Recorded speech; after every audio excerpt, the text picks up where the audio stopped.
Avec quelle technique débuter le dessin? Bonjour à toutes et à tous, ici Céline pour apprendre le dessin en douceur. Alors pour le défi 30 jours pour apprendre l'esquisse, aujourd'hui on va parler du poivron rouge. Donc tout simplement pour venir dessiner notre poivron rouge, on va un petit peu regarder son volume. Donc on va regarder, c'est comme si on venait dessiner un petit peu une pomme. Donc on va venir regarder son volume sur la droite, sur la gauche, sur le bas et sur le haut. Et tout simplement on va tracer les premières formes. Donc au début, faut pas trop détailler, faut vraiment aller dans le côté un peu grossier du dessin pour vraiment après s'amuser à détailler l'intérieur. Donc là, la forme du poivron est assez atypique parce qu'en fait, on peut regarder sur un premier plan que ça fait comme une sorte de carré devant. Donc c'est vraiment sur ce premier plan qu'il faut travailler et ensuite il faut venir détailler le deuxième plan, donc les petits bouts de poivron qui sont sur le derrière. Donc c'est vraiment un dessin typique pour débuter, ça nous apprend vraiment à mettre les volumes, à bien apprendre à ajuster les formes. Donc moi je vous le recommande, si vous souhaitez débuter, vous pouvez même suivre la vidéo et dessiner en même temps que moi. Donc là j'ai mis en accéléré x2, mais c'est tout à fait possible de le faire en même temps. Donc là pour l'esquisse, je travaille tout simplement avec un petit crayon HB. Donc si vous voulez plus d'infos sur le matériel, je vous renvoie à l'article de blog. Donc là il y a tout le détail avec le matériel utilisé dans la vidéo.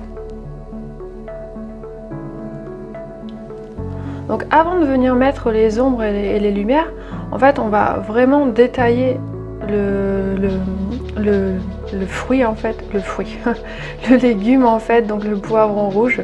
Donc on va vraiment venir le détailler et le retravailler pour vraiment lui donner ses formes. Donc attention, petit piège, on aurait tendance à vouloir vite dessiner ses ombres. Et qu'est-ce qu'on peut risquer? En fait, si on dessine ses ombres, c'est qu'on va appuyer avec le crayon. Et ça sera plus difficile à venir gommer, donc moi je vous déconseille de faire ça. Vraiment attendez que votre esquisse elle est vraiment fiable, que vous êtes éloigné, que vous avez bien regardé au loin. Et seulement après vous pouvez venir un petit peu foncir les ombres. Parce que si vous allez trop vite, vous allez risquer de faire des grosses taches sur le dessin et ne plus avoir la possibilité d'effacer, ce qui serait quand même bien dommage.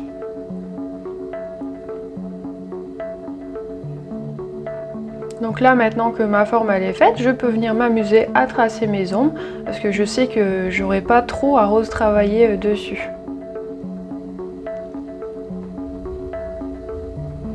Donc pour les ombres, que ce soit un fruit ou autre, il faut toujours respecter quelque chose d'essentiel.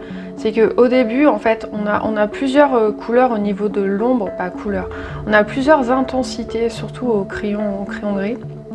Donc il faut faire attention parce qu'on a les ombres claires et les ombres foncées. Donc en fait les ombres foncées ça permet vraiment d'accentuer l'ombre et donner vraiment du volume. Mais il ne faut pas négliger aussi les ombres qui sont un peu plus claires parce que c'est vraiment ça qui va créer le contraste et qui va donner aussi toute la beauté à notre modèle. Donc si vous avez peur au début, vous commencez tout doucement, vous griffonnez tout doucement et vous accentuez au fur et à mesure. Donc c'est pas grave si au début ça sera pas forcément bien marqué. Donc c'est pas grave, vous faites une première couche.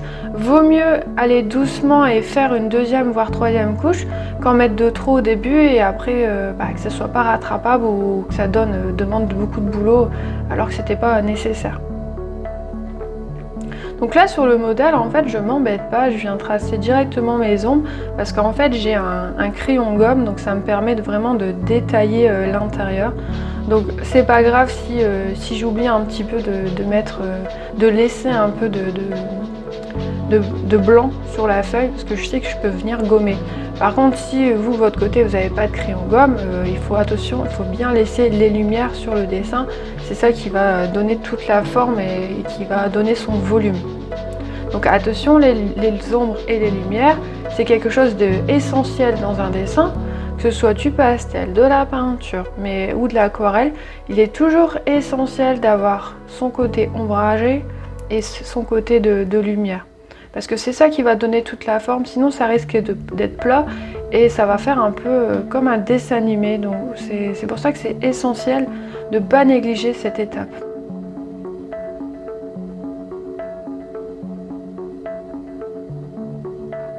Donc là tout de suite on voit que le fait de mettre en lumière, ça fait comme un effet 3D sur mon dessin.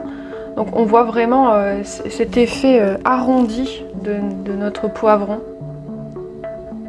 Donc c'est pareil au niveau du coup de crayon, il faut bien respecter une certaine forme. Donc si c'est un arrondi, il faut bien faire le trait de crayon vers l'arrondi. Ça va donner encore plus d'effet en fait.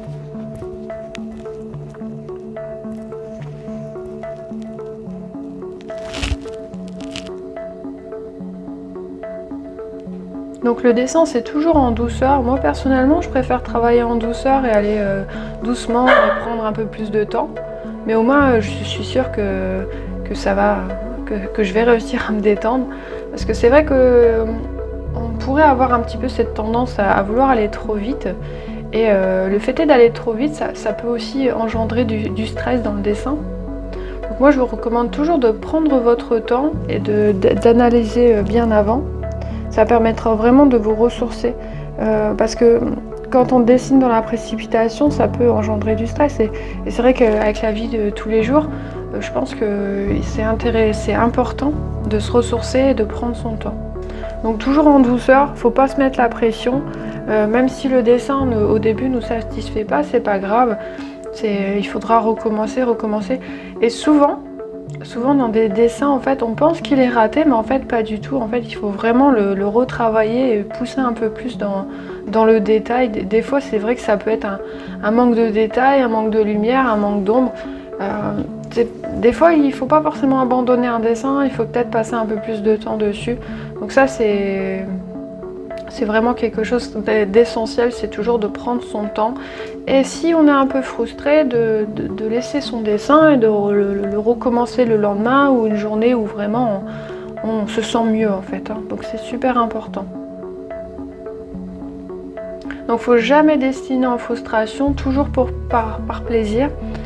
Et ça vous permettra vraiment de prendre du temps pour vous et c'est essentiel.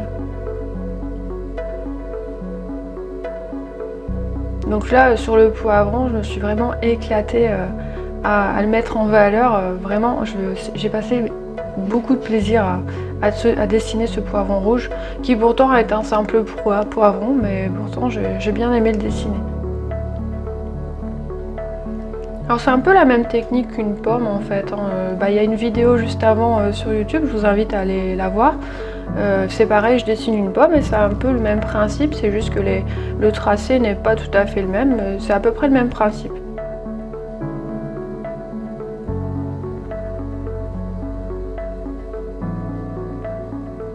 Alors si vous découvrez la chaîne, surtout vous pensez bien à vous abonner et à enclencher la cloche pour ne pas rater les prochaines vidéos. Si mes explications vous ont plu, je vous invite à la liker, à la partager sur vos réseaux sociaux.